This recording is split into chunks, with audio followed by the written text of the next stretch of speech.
awabariki sana waimbaji, wapigieni makofi mazuri. Watumishi wakuu wa Mungu wanafanya kazi nzuri. Jamani, piga makofi mazuri kwa ajili ya waimbaji. Mungu awabariki sana, Mungu awabariki sana. Haleluya. Makofi, makofi, makofi. Amen.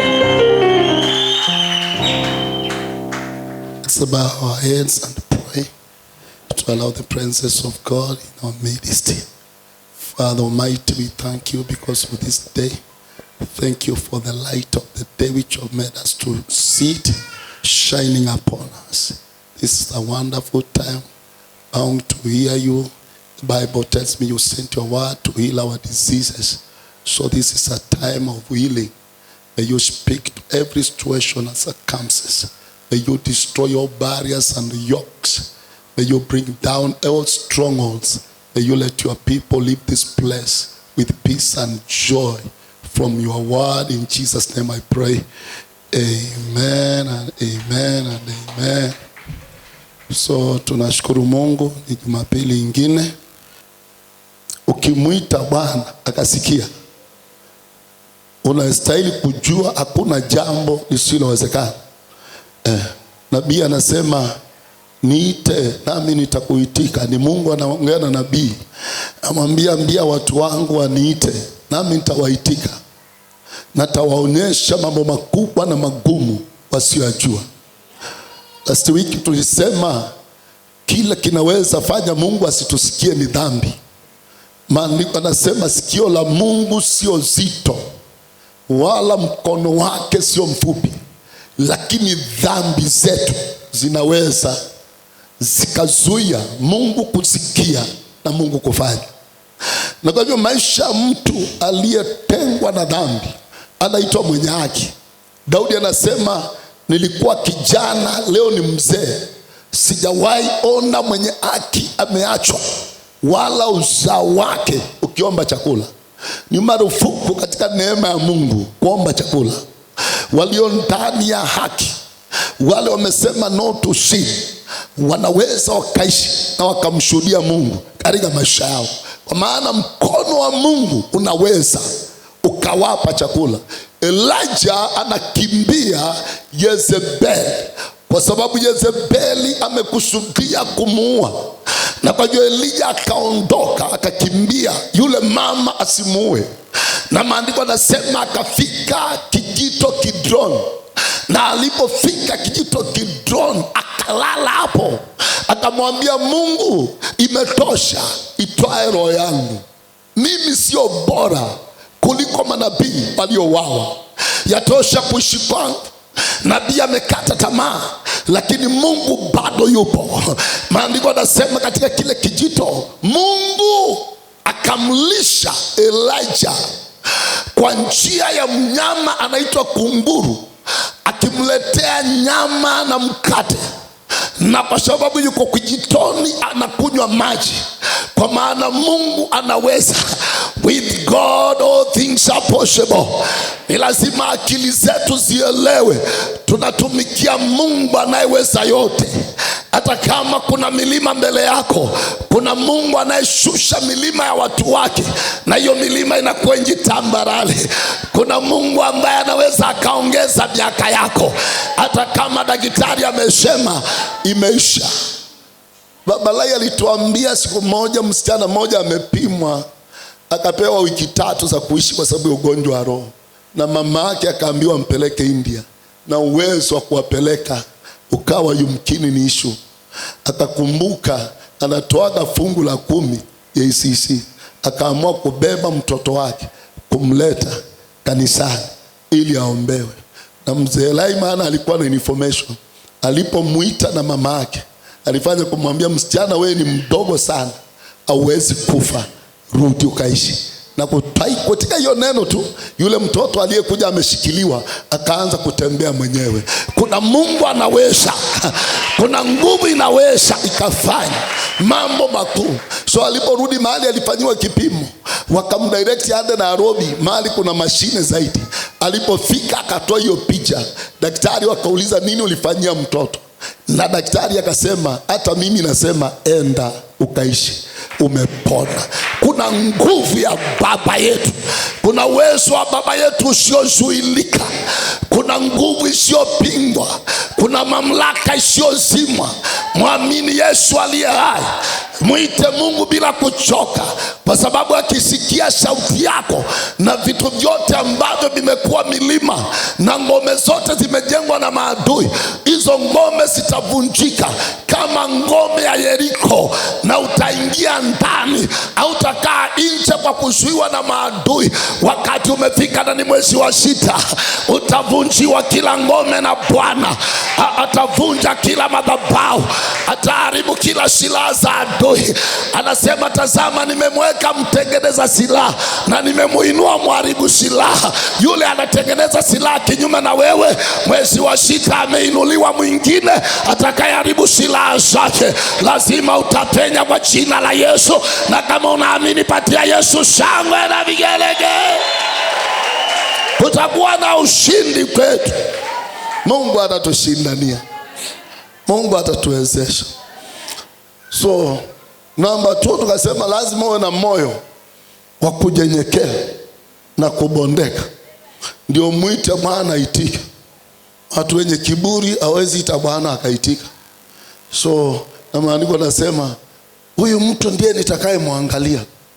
Mtu sio ng'ombe, mtu. Si wewe ni mtu? Sema huyu mtu ndiye nitakaye muangalia. Mtu ambaye ana moyo wa kubondeka, atetemekae anaposikia neno la Bwana. So ukiwa na moyo wa kubondeka na kunyenyekea, utamwita Mungu na ataitika. Ukiwa na moyo wa kunyenyekea na kubondeka, utamwita Bwana na ataitika.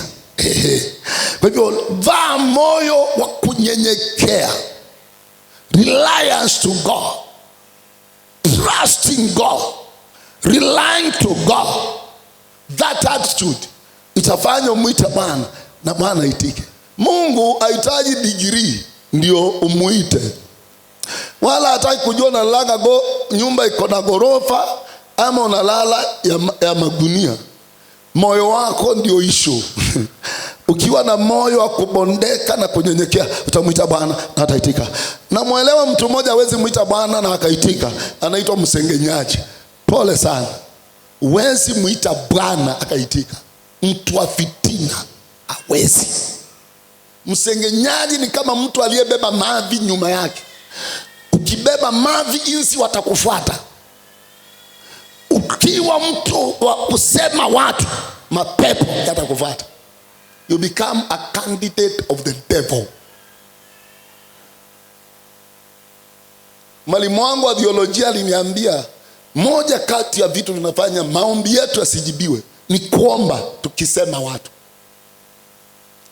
Ukianza maombi yako na unasema watu daily, saa kusikiwa na Bwana. Kwa nini Mungu asikusikie? Kwa sababu mtu wa mdomo upanda mbegu za fitina, mbegu mbaya za fitina.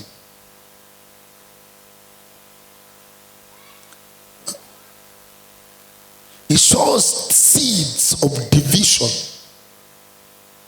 Hakuna siku mwenye mtu wa masengenyo atalete watu pamoja. Hapana. He divides people. He sows division in their life. Number 2, anapanda mbegu za chuki. Ukiona watu wanachukiana, kuna mpanda mbegu aliyepanda hiyo mbegu. So this is the worst person you can ever in the church. Na Paulo anasema hivi, mtu mzushi ukimwonya mara moja, ya pili fukuze yeye. Fukuza aende. Yuko ni mtu mbaya kuliko shetani. Hata aombee mlima gani, wacha kwenda Nakuru. Maana naona siku hizi mkienda Nakuru ni kama mmeenda mbinguni. Wacha kwenda Nakuru. Ungeenda juu mawinguni. Mungu anachukia. Ukisoma maandiko in the book of Proverbs nasema, haya mambo ndio Bwana anayochukia. Mtu mwenye miguu inayofanya upesi kumwaga damu. So that man sows division, sows hatred.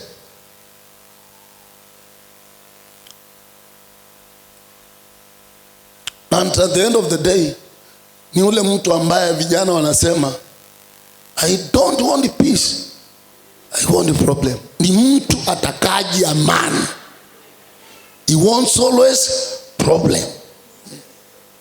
Peace sio lugha yake. He wants problem. Every time atachunguza mahali kuna kadoshari, atafute shida.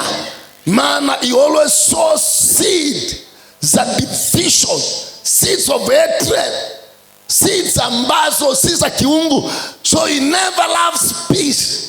Apendi amani, anapenda michafuko, anapenda ubaya, anapenda kuona vitu haviendi, kwa sababu vikienda vitavunja kiburi chake. Anataka kuona vitu haviendi. Lakini nasema kwa neema za Bwana, kuna anayeharibu silaha za yule atengeneza silaha mbaya, ili vitu vizuri viinuke na vitawale vitu vibaya. Kwa hivyo achudi yako, hakikisha unaishi maisha masafi. Unaishi maisha masafi. Nasema ukitaka kuona siku njema, unaelewa mtu wa Mungu, ufanye nini? Zuia ulimi wako, usinene mabaya. Atakaye kuona siku nzuri, siku iliyobarikiwa na Bwana, siku ya ushindi kwa maisha yake ya kiroho, zuia ulimi. Haisemi kwamba Mungu atakusaidia, asema zuia ulimi wako, usinene mabaya. Asema mwezi wa 6 kuna neema ya kutuwezesha kusaidiwa kutonena mabaya, tunene mazuri, tueneze habari njema, tushuhudie watu, tualike watu, tuambie tuende muone Yesu anafanya kazi ya pekee katika ulimwengu wa roho, in the church of JCC. So in the book of Matthew chapter 17, we are going to read in verses 16 up to 18. The book of Matthew. The book of Matthew chapter 17, 16 up to 18. The book of Matthew 17, 16 up to 18.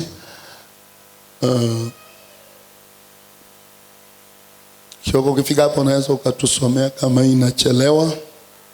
At least we can.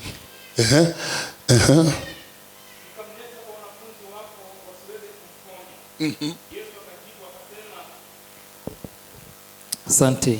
Mathayo 17:16 nasema, nikamleta kwa wanafunzi wako wasiweze kumponya.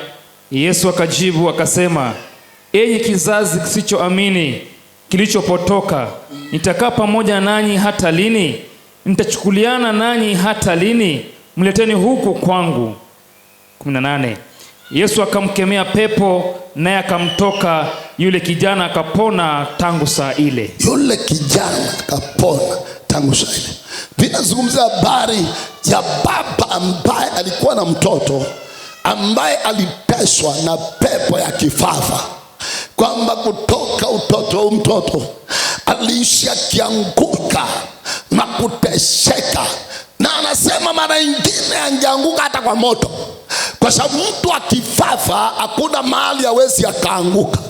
Lakini katika kusikia kwake akasikia kuna Yesu mtenda miujiza, akaamua atakwenda na mtoto wake ili ampelekee Yesu.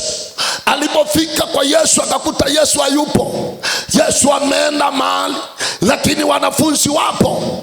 Wanafunzi wakamwambia, mzee, hata ina haja kungojea Yesu. Sikiliza mtu wa Mungu, never ever exalt yourself, you will fail. Hawa wanafunzi walihitaji kumwambia mzee, ngojea Yesu akuje, maana hakutupatia amri. Lakini kwa sababu kuna vile walikuwa wameanza kujisikia, sababu kuna siku nyingine Yesu aliwatuma akawaambia, endeni mtoe pepo, mpose wagonjwa na mfufue wafu. So wakarudi wakiwa na furaha, wasema pepo anatutii Mwokozi, tumeona miujiza. Wakafikiria wameinuliwa. Sasa mtu wa Mungu, Yani usipate opportunity ukajifanya hiyo opportunity yani ni yako. Chochote ambacho unafanya maishani mwako, patia Bwana utukufu. Hauwezi bila aliye juu. Ukiona unaweza, Bwana amekuwezesha. Zutalaposhaka. Na kwa hivyo tamani siku zote kumtambua katika maisha yako. Tambua ni yeye anayekuwezesha. Tambua ni nguvu zake unatumia. Tambua ni mamlaka yake unatumia. Tambua bila yeye huwezi chochote, kwa sababu bila Yesu hatuwezi. Wanafunzi wakafikiria wanaweza, wakakemea huyu pepo, wakatikisa kijana, wakasema kila maneno kama vile tunajua kusema leo. Pepo maimuna, pepo vimbwengo. Stanley anavijua vizuri sana vimbwengo. Toka vimbwengo, havikuondoka. Pepo za majini ondoka, asikuondoka. Mtoto akabaki hali ile, na mzee akakwazika, na mzee akawachukia, na akasema hata kama hajapona nitangojea Yesu, hata kama atakuja saa ngapi. Kwanza ni washitaki ya kwamba nimewaleta mtoto hapa, alafu mkasema mtamuombea, na mkamuombea akakosa kupona. Nitamwambia Yesu, ngoja Yesu akuje. Na mzee akakatalia hapo, na akakaa. Baada Yesu akatokea. Alipotokea hakukubali wanafunzi wamsalimie. Mzee ndiye alienda kusalimia Yesu, akamwambia nina mtoto wangu na matatizo, nimeleta hapa.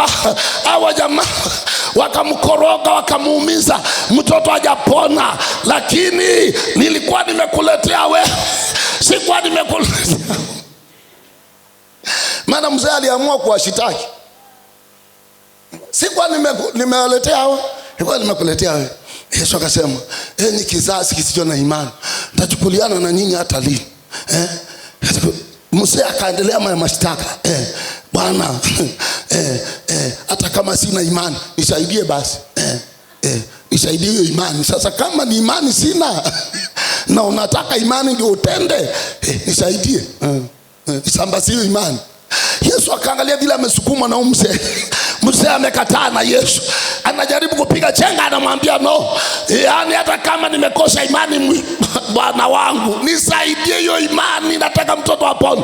Baada Yesu akasema mlete hapa, na mtoto akainuliwa. Maana Yesu amesikia kilio cha mzee. Mtoto lazima atapona, haijalishi ugonjwa wake ni mkubwa kiasi gani. Bora Yesu amesikia mtoto lazima atapona. Nasema mwezi wa 6 Yesu ataleta uponyaji, haijalishi ukubwa wa tatizo. Bora Yesu amesikia JCC. Kuna watu anamuita, kuna watu hawalali, kuna watu hawashinji, kuna watu anamlilia usiku na mchana. Usiku na mchana hawachoki. Kama ule mzee hawachoki. Asema nimekuja asubuhi, hata uje kesho Yesu niko hapa. Na ngojea ni washitaki hawa wa ndugu. Wameniumizia mtoto. Wakisema eti watamuombea apone na hajapona. Ngojea hapa. Lazima nishitaki watu. So Yesu akasema mlete hapa. Mtoto alipoinuliwa, hiyo neno mlete, Biblia inasema yule pepo akaruka. Yule kijana akaanguka, akafa. Kumbe ndio pepo anaenda. Alipoamka akawa amepona, na sio kupona tu, hata yale majeraha nayo yakapona. Sura yake ikarudi, maisha yake yakabadilika. Mzee akashangilia Yesu. Nasema tunaingia katika awamu ya Bwana wetu kutusikia na matendo makuu kufanyika katika jina la Yesu. So ondoa mawazo ya kushindwa. Ondoa mawazo ya kushindwa. Ifike mawazo ya kushinda. Ifike mawazo ya kuinuka. Huwezi inuka mpaka umekuwa na akili za kuinuka. Biblia inasema vile mtu ajionavyo ndivyo atakavyokuwa. Huwezi panda ngazi yoyote kiroho hata kimaisha bila kwanza kuona. Lazima utangulie kuona. Atakueleza kwa nini maombi mengi yanaweza fika mahali yasijibiwe. Kwa sababu utangulia kwanza kuona, ndio ije imani ya kupokea. So I want us to read another verse in the book of Matthew chapter 9 and verses 21. The book of Matthew chapter 9 and verses 21. The book of Matthew chapter 9 and verses 21. Kwa maana alisema moyoni mwake, nikiguza tu upindo wa vazi lake nitapona. Huyu ni mama ameteseka, sio mwaka mmoja, sio miaka miwili, sio miaka mitatu, si miaka 12. Amesikia Yesu anaponya wagonjwa, ameinuka na tabu yake. Lakini kabla hajainuka, na hii ndio hali na natamani kuingia mtu wa Bwana, huyu mama hakwenda kuamini Yesu anaponya, aliamini kabla hajaenda. Yani ndani yake alikuwa tayari anajua Yesu anaweza. Akienda kupokea, hakwenda kuamini. He went to receive his miracle. There is a difference between believing a miracle and going to receive a miracle. So huyu mama akiwa kwake na ugonjwa wake wa miaka 12, aliposikia Yesu anaponya, akungojea kwenda ili aamini. Aliamini, akatoka, akapokea. Na mimi nasema kwa neema za Bwana, anza kuamini na uanze kutoka, utapokea kwa jina la Yesu. Kwa sababu Bwana ataona imani yako, ataona utayari, ataona haujakuja mchezo, ataona umekuja ukiwa na matarajio ya kupokea. The Bible says, akasema, sitaki Yesu aniombee, sitaki aniekelee mkono, nitaguza pindo la vazi yake na mimi nitapona katika jina la Yesu. Can you see that? Yani mama anaamini, sihitaji Yesu aniombee, what I need ni Yesu niguze pindo lake na mimi nipone na niwe mzima. Na anatoka kwake akapokea uponyaji kwa sababu ameamini 100%. Situende mbele za Bwana tukiwa tayari. Yani tunatoka nyumbani, tunakuja kupokea cha Mungu, hatukuji kuaminishwa Mungu. Tunatoka tayari, tuna mipango ya kwamba nataka niombe leo na Roho Mtakatifu ashuke. Na kwa sababu hiyo ninatoka nyumbani, nienda kanisani nikapokea Roho Mtakatifu. Siendi kuamini kuna Roho Mtakatifu, naenda kupokea. Ukienda na imani hiyo, Yesu atakujaza, Yesu atakupokeza kile unachokitaka. Kile unachokitaka. Hakuna kitu kina nguvu kama expectation. Matarajio. Unaonaje mtu? Siku moja mama moja alikuja akaniambia, mtoto wangu hajaenda shule, lakini nimesikia nikuja hapa kwako, tayari amesoma. Yani vile aliniinua, hata kama ni wewe, vile alinichocha. Yani amekuja kupokea school fees, hajakuja mjadala. Amekujia school fees, maana amesikia akikuja hapa, hiyo school fees sorted. Can you disappoint that woman? Hata kama ni wewe, si lazima hata wewe utamuonyesha. Hiyo sauti amesikia, sio ya shetani. Unaweza ukasort the problem. Ndugu zangu watakatifu wa Bwana, saa nyingine tunakuja kuomba bila matarajio yoyote. We just come for prayers. Tunakuja tu. Yani leo ni Wednesday, ni siku ya maombi, tumekuja tu. Mtu natarajia nini kupokea kwa Bwana? Nimekuja tu, tukiomba na tukiamini. Sio hiyo. Kuja na matarajio, alafu matarajio yatapokezwa kile ambacho unataka. Mama akasema Yesu anaponya, na mimi niko tayari kupona, na sihitaji kingine, nataka kugusa vazi yake peke yake. The Bible says, na yule mama akatoka nyumbani mwake, ana ugonjwa wa miaka 12, ameteseka miaka 12, ametengwa na watu wake miaka 12, ametengwa na marafiki miaka 12. Lakini kuna rafiki anaitwa Yesu, ameamua atamgusa, na akimgusa vitu vitabadilika. Na kuambia mwezi huu na kuendelea, toka nyumbani na matarajio ya mwenye haki hayatavunjwa. The expectation of the righteous will never do it. Kuwa na matarajio.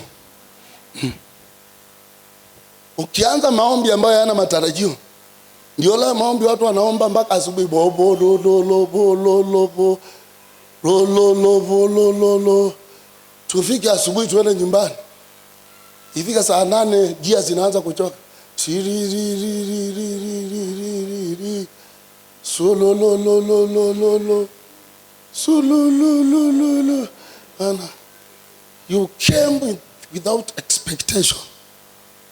Na tunafikiri unaongea na lugha, kumbe unapoteza muda. Kuna tofauti ya kuongea na lugha na kupoteza muda. Saa ifike. Ndugu, maombi sio kazi. Eti lazima saa 11 ndio utoke ulipwe. Hata ukitoka saa 4 utalipwa kile ulikuja ukitarajia. Kama umepokea, ondoka na muujiza wako na umeshapokea, unangojea nini? What are you waiting? Umekuja kupona upofu. Yesu kakuponya, akakwambia jitwike godoro enda nyumbani. What are you waiting? Nimekuja maombi. Saa 3 Bwana amenitendea wema. Ninastahili kumshukuru. Na nichukue miguu, niache wale hawajapokea wakiendelea na maombi. Maana kila mtu anastahili kutoka akiwa amepokea. Kwa sababu mimi nimeshapokea. Kwa sababu nilikuja na expectation. Sikuja kungojea imani. Nilikuja. Maandiko yanasema yule mama, watu walikuwa wamemtenga kwa sababu ya kutokwa na damu. Haijalishi watu wamekutenga kwa sababu gani. Nasema kuna kitu ambacho unaenda kufanya kitabadilisha wale wanakutenga. Wataanza kukutafuta kwa Facebook, watakutafuta kwa WhatsApp. Hata kama walikukataa wakati umekuja sasa, sio watafute, ni watakutafuta kwa sababu kuna nguvu inaenda kubadilisha, kuna nguvu inaenda kugeuza. Na ni siku ya leo katika jina la Yesu. Kuna kitu kinabadilika. Kuna kitu kinabadilika. Biblia inasema huyu mama hatakuwa na sadaka. Kwa sababu sadaka ilikuwa imekuliwa na waganga, ma false prophet. Hawaombeagi mtu bila sadaka. Lazima weke kitu. Siku moja mama moja amekuja hapa ana kansa. Nimemwombea baada ya maombi, eti ameingia kwa mfuko anipatie sadaka. Surely watu wameharibiwa akili. Wanafanana na huyu Naamani. Anaitwa Naamani. Ili aje aponywe ukoma lazima atoke na makoti. Na dhahabu. Na Elisha akazikataa. Maombi hayalipagwi. Maombi ni ya bure. Ukiona mtu anakulipisha maombi, hayo maombi sio ya Mungu. Ni maombi yenu. Na hata kama kutatokea muujiza, uelewe hata mganga anagangaga watu na wanapona. Be careful. So mama akamwambia, akasema miaka 12 akaunti zangu zote nimewithdraw, nikapatia wahubiri. So kuna wahubiri wanajua kuchocha watu. Watoe. Lakini uhitaji kuchochwa, sikiliza moyo. Hata tukaona hii project, ukisikia moyo wako hutaki kutoa, kula mali yako. Usitutolea hapa vitu vya kutusema. Hatutaki vitina. God loves a willing giver. So the Bible says, mama alimaliza mali yake, lakini Yesu hahitaji mali kutenda, anahitaji watu wana expectation. Biblia inasema heri wenye njaa na kiu ya haki, kwa maana hao watashibishwa. Ukitoka nyumbani na kiu, utoke na njaa.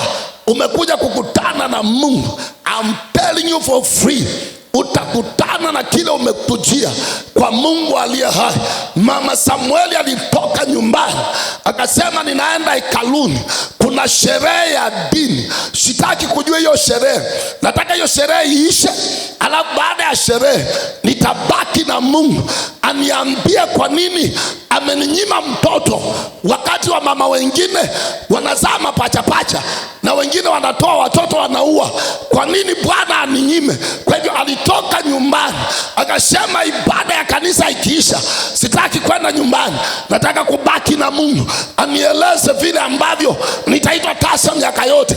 Wakati kuna watu wanatoa mimba, kuna watu ambao wanaharibu mimba, kuna watu wanaua watoto wachanga kwa sababu hawataki hataki watoto? Mbona mimi ni wake na ninawataka watoto na hajanipa watoto?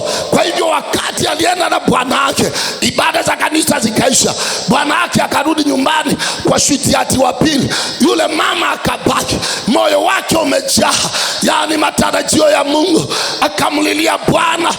Eli alipoingia kanisani the following day, akakuta mama amelewa na Roho Mtakatifu, ni kinywa chake kinaonekana kikitetemeka, maana amezama katika uwepo wa Bwana. Eli akasema, utalewa pombe mpaka lini? Mama akakata maombi, akaamua kumjibu kwamba siyalewa pombe, hapa ninatafuta Bwana, nataka majibu ya hali yangu, nataka majibu ya utasa wangu.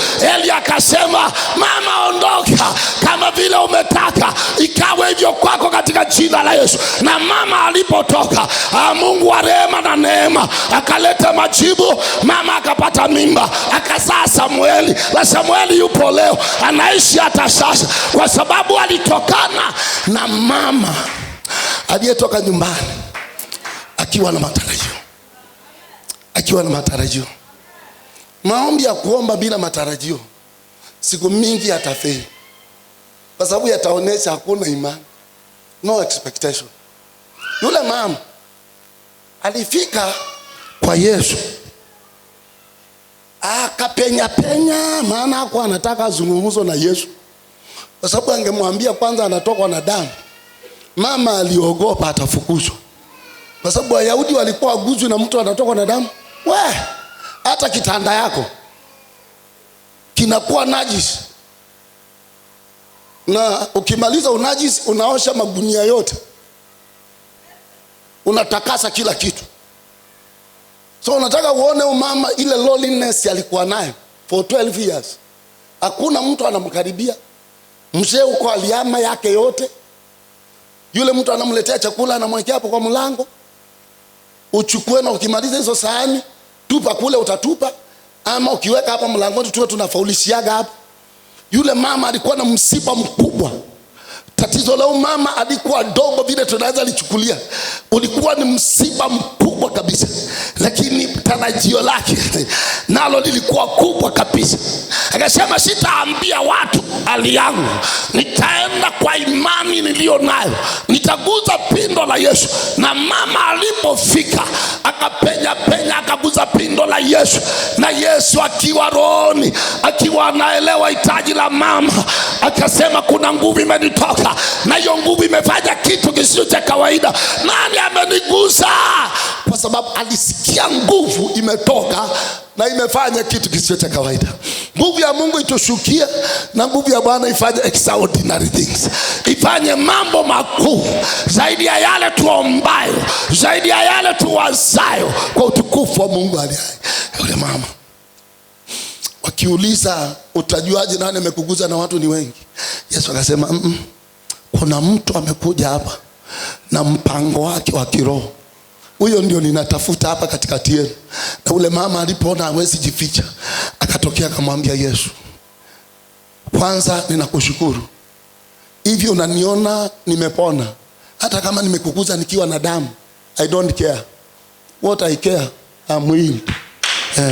Nimejicheki nikakuta damu yangu haipo tena, I don't care nilikuguzaje, wewe nisamehe. Na Yesu akamwambia, mama, enda zako, imani yako imekuponya. Nasema katika jina la Yesu, enda mbele za Bwana na matarajio. Akili zako zikianza kuoperate hivi, hata kuongezeka kwako kibiashara itakuwa rahisi, sasa utakuwa na matarajio. Utaanza kusongeza biashara hata kabla ile uko nayo haijaja, because of expectation. In the book of Mark chapter 10 and verses 50, I hope hapo ndio tutamalizia kwa leo. Chapter 10, Mark chapter 10 and verses 50. Mark chapter 10 and verses 50. Akatupa vazi lake, akaruka, akamwendea Yesu. Yesu akamjibu akamwambia, wataka nikufanyie nini? Yule kipofu akamwambia, mwalimu wangu, nataka nipate kuona. This is a story of a man we know. Jina lake anaitwa Batimaya, maana wa Timaya.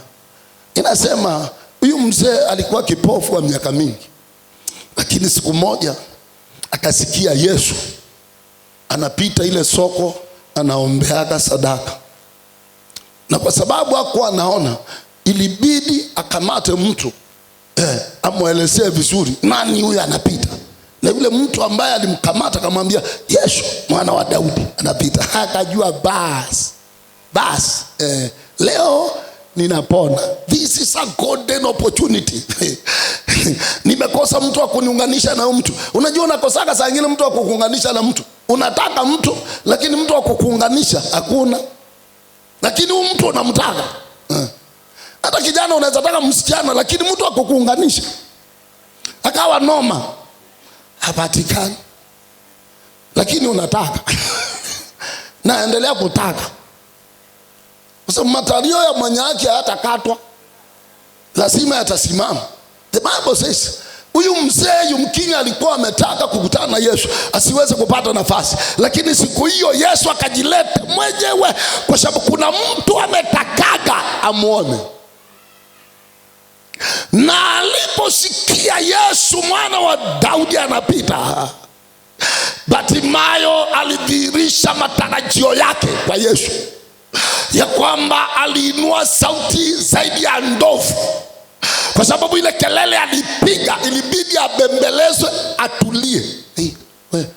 Mwakundaka pola ye ndo adhamia munu, piga pole pole mzee, umepiga ukunga sana ya. Lakini it was because of the expectation of this man. Aliamini Yesu akimwona tu upofu umeondoka. Aliamini hahitaji kitu kingine. Akisikia Yesu amefika, it is over. Mimi nasema kwa neema za Bwana, wacheni tuwe na matarajio ya kwamba tukigusa Yesu, ya kwamba Yesu akitusikia it is over. Na tukuje kwa maombi na hiyo spirit. Tukuje na kwa maombi kwa hiyo spirit. Tusikuje kwa maombi kwa spirit ya kujaza morning glory. It will never help us. Toka asubuhi kwako na matarajio. Kuja ukiwa umejipanga kwamba ule mzee ananisumbuaga, nataka kumuunganisha na Yesu. Yesu aliyepiga Paul kofi. Biblia inasema Paul anaenda Damascus akashike wa Kristo awatese. Biblia inasema Yesu akatokea kwa njia isiyoonekana kibinadamu. Maana hata kama Yesu alikuwa amefufuka na hawakuamini, Yesu aliishi katika roho. Na kwa hivyo katika roho akashuka, na watu wote wasimuone, akampiga kofi moja pa, akaona star maruerue. Nani yeye amenipiga? Akaulizwa, Saul wewe, nimekuita mara ngapi? Saul, kwa nini unanitesa? Akamuuliza, wewe ni nani Bwana? Akamwambia, mimi ndimi Bwana Yesu. Ninaamini haya alikuwa ni maombi ya kanisa ambalo alikuwa anaenda kuharibu. Watu walimkeshea wakasema, Bwana, Saul akitoka huko na farasi yake, aidha ikatika miguu ama ashikwe na kuhara, asifike huku kwetu, tunamnyima kuja kwetu katika jina la Yesu. Sikiza watakatifu wa Bwana, wakati maombi yetu tumeunganisha kwa neema na kwa matarajio, yanaweza yakafanya mambo makuu. Saul anazimwa asiingie kwenye mji na kanisa la Bwana. Na Yesu anasikia maombi, na Yesu anashuka kukutana na Saul, maana akimwachilia ataenda. Anashuka mwenyewe, anamchapa kofi, anaanguka, na anaongea na Saul. Lakini wale walikuwa na Sauli hawakusikia, walisikia sauti, hawakuona mtu. Wakati Saul anashughulikiwa, alikuwa na bodyguard wake, ila anashughulikiwa na hawaoni yule anamshughulikia. Kile wanaona Saul akiteseka. Unauza Saul, nini kinaendelea? Ndimu kune, yani nimepigwa. Amuoni na saa hata sioni, nimepigwa mpaka nimeanza kuwa kipofu. Yesu akamwambia, amka, ingia mjini, natuma ana yako aje akuombee. Kuanzia saa hii ukitoka hapa kwa hiyo maombi, hubiri Yesu ni Bwana, Yesu ni Bwana, hapa kimana. Na ujue kofi ilikuwa na speed kali. Kwa sababu Saul alipoombewa akaona, akukubali tena kutangaza ufarisayo. Aliingia mjini akasema, Yesu ni Bwana, watakatifu mlisikia nilitesa kanisa, lakini sasa nimekutana na Yesu, sitaki kupigwa tena. Unajua kuna vile unaweza ukalimwa usiwahi taka kulimwa hivyo. Then Paul preached Jesus until he died. So tunaweza tukaribu kazi za shetani kimana kwa matarajio yetu ya kwamba tukiomba kazi za shetani zitasimama, na tunakuja mbele za Bwana nayo matarajio. Tukifunga kazi za giza zinafungika kwa sababu tumekuja na matarajio na tumekuja na imani ya kwamba tukiomba vitu vya giza vitanyamaza kimana kwa jina la Yesu. Na itakuwa hivyo kwa sababu tuna matarajio, na tukija kwa ibada tunakanyaga kama watu tuna matarajio. Leo devil worship itakuwa area. Leo praise and worship itapenya. Leo pastor atapenya. Leo watu wataongezeka kwa sababu tulifunga kwa nguvu za Bwana, na tuliamini Yesu alisikia, na tuliamini Yesu alifunga. Patia Yesu shangwe na vigelegele. We are weapons of warfare. Lazima tuwe na matarajio. Lazima tuwe na matarajio. Biblia inasema Bartimayo aliposikia Yesu amepita, akuambiwa Yesu ako nyuma. Aliambiwa huyu mtu namtaka 2 kilometers away. Akasema hata kama yuko 500 meters ama 1000 meters, ile sauti niko nayo haijawahi haribiwa na wokovu. It is as new as tomorrow and as yesterday. Let me make a shout. Na Bartimayo alipiga king'ora 2 3. Yesu akasimama. Yani hata yeye hakuwahi sikia mtu amepiga king'ora kama hiyo. The Bible says and Jesus stood up. Akasema mtu amepiga king'ora, mwambieni aje, kuna shida kubwa hapo. Bartimayo alipoambiwa unaitwa, akatoa koti ya upofu, maana alikuwa anajua Yesu akiitana upofu umeenda, shida ya upofu imekomea. Matarajio ya Bartimayo yalikuwa juu kiasi kwamba akienda kukutana na Yesu koti ya kuomba ilikuwa chini. Alienda akiwa free. Yesu akamwona mtu ambaye anapapasa. Akamwambia, Bwana, unataka nikufanyie nini? Hii ng'ora yako Bwana, unataka nifanyie nini? Ni kama tarumbeta ya kunyakuliwa. Unataka nini? Msema, nataka kuona. Business hapa sio mbili. Business ni Yesu mwana wa Daudi ni rehemu. Nataka kuona.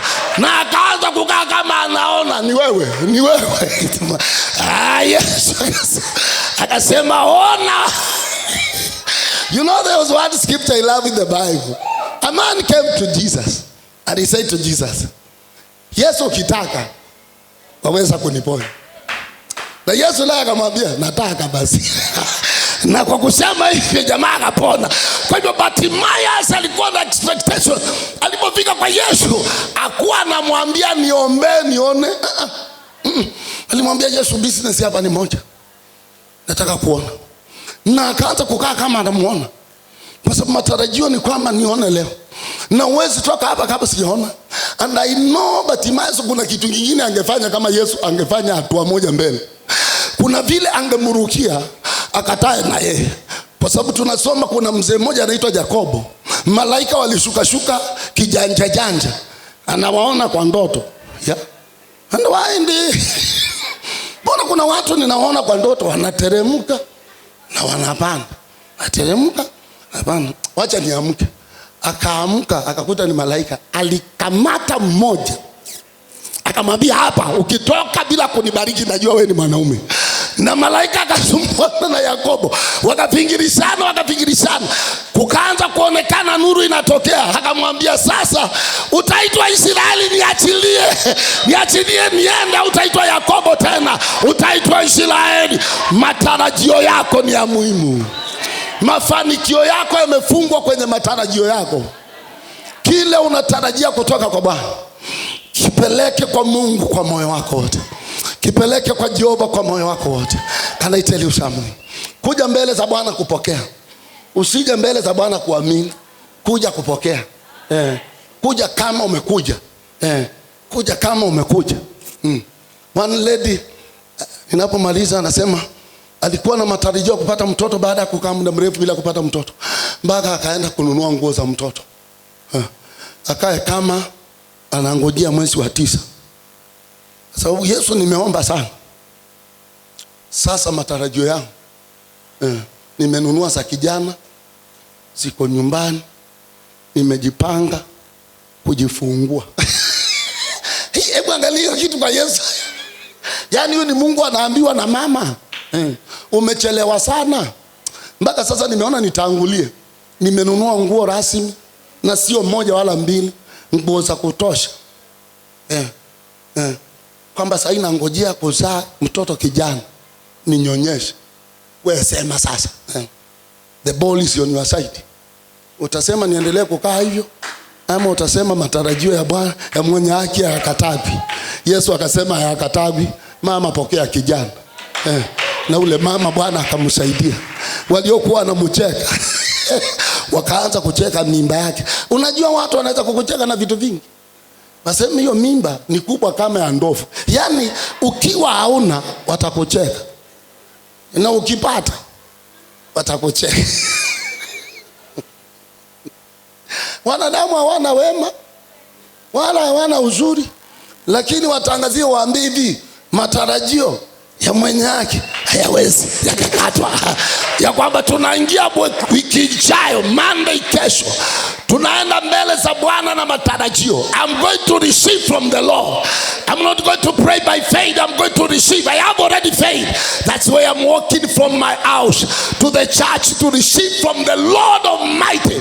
Nakuja kupokea. Nakuja kupokea. Tukiokoka, Roho Mtakatifu alikuwa mwingi kwa sababu wokovu wa wakati huo walikuwa ukiwaambia wakuje ni siku ya kujazwa Roho Mtakatifu, wanakuja 3/4 washajijaza. Wamebakiza kota tu ya Yesu. Aweke rubber stamp. Wao na wameshajazwa. Yesu aseme wataenda na Roho ama wataenda, lakini wao kwa kuja. Nikushukuru. Asante Yesu. Hata tulikuwa tunaambiwa maombi ile utaomba, sema asante Yesu, asante Yesu, asante Yesu, kitalipukia hapo mbele. Asante Yesu, asante Yesu, asante, kinalipuka. Maana matarajio ya mwenye haki hayawezi akakatwa. Nasema Mungu atuwezeshe tubadilishe kuomba kwetu. Tusije kuomba tu, tukuje na matarajio. Kuja kwa Mungu na matarajio ya mwenye haki yasiyokatwa. Akuombea Mungu uelewe matarajio ya mwenye haki hawezi kukatwa. Kuja kwa Mungu ukiamini ile nyumba unataka kujenga, Bwana atakupatia fedha. Ukuje kupokea pesa, namwambia Bwana nimekuja kupokea pesa ya ile nyumba nataka kujenga. Umwambie Bwana nimekuja kupokea ya kile kitu ninachotaka upanga. Ngoja niwaambie watu wa Mungu, nimefanya mambo bila hata shilingi. Mambo ya milioni kadhaa bila shilingi. Hata nikianza kujenga, I had no money. Ilibidi mzee Gayo aanze kunijengea kwanza na za kwake, ndio baadaye nije nimrudishie. Lakini nilikuwa naamini wakati wa kujenga umefika. Ukiwa na imani hiyo na matarajio hayo, nothing is impossible. Unasema mwaka huu ni mwaka wa kufanya kitu fulani, na unakianza kwa sababu unaamini the Lord will do it for the glory and the honor of his name, and the Lord will never let you be ashamed. So kuja ukiwa na matarajio. Yule anajazwa Roho Mtakatifu wiki nao kuja kanisani ukiwa umejijaza 3/4. Acha Yesu aje amalizie ile nyingine, kwa sababu usipokuwa na njaa na kiu ya haki hauwezi ukashibishwa. So kuja na my expectation hiyo. Ukisema leo Bwana Yesu sitaki kurudi bila kunena na lugha. Hapa nitatoka nikinena na lela, nitanena tena. Pero mtu amepokea Roho Mtakatifu kwa sababu ya matarajio ya mwenye haki haiwezi kukatwa. Mtu wa Mungu, Mungu akubariki sana. Naomba tusimame na miguu yetu. Karibuni sana praise and worship team. Na kama uko katikati yetu unahitaji lolote, wewe ni mgonjwa, anza kutarajia, tutaomba na wewe, naamini Mungu atakwenda kukufikia.